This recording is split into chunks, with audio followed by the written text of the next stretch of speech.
Қайырлы күн, құрметті оқырмандар, қалдарыңыз қалай? Сіздермен мен Бота. Күнделікті жегенге арналған салат жасайтын боламыз. Витаминді бар жоғы 3 ингредиенттен тұрады, көріп отырғандарыңыздай. Сіздерге міндетті түрде жасауға кеңес беретін едім.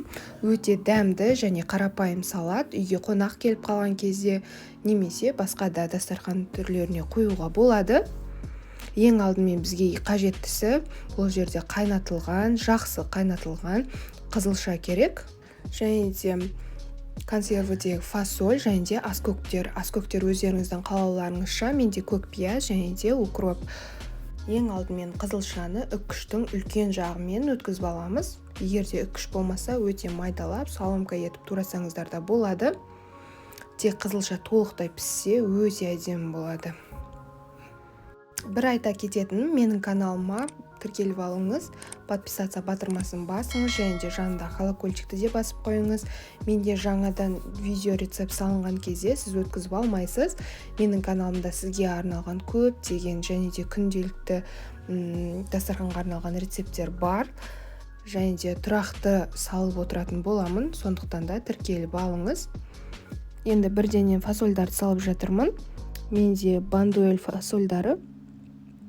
Енді қалған аскөкті де тураймыз, өте майдалап. Егер де көк пияз қоссаңыздар, укропты қоспай қойсаңыздар да болады. Көк пиязбен өте дәмді болады, керемет болып шығады.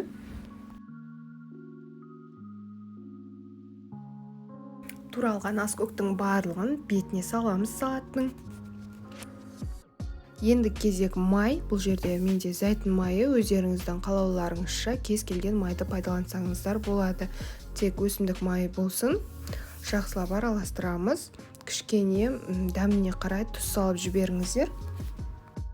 Жақсылап араластырып, ұсынатын ыдыстарыңызға салып, дастарханға қоя беріңіздер. Міне салатымыз осымен дайын. Сөзсіз өте дәмді және өте жеңіл, витаминді, тез дайындалатын салат түрі. Міндетті түрде жасап көріңіздер, түрі де өте аппетитті көрінеді. Егер де жасап жатсаңыздар, міндетті түрде менімен пікіріңізді бөлісіңіз. Ас болсын, сау болыңыздар.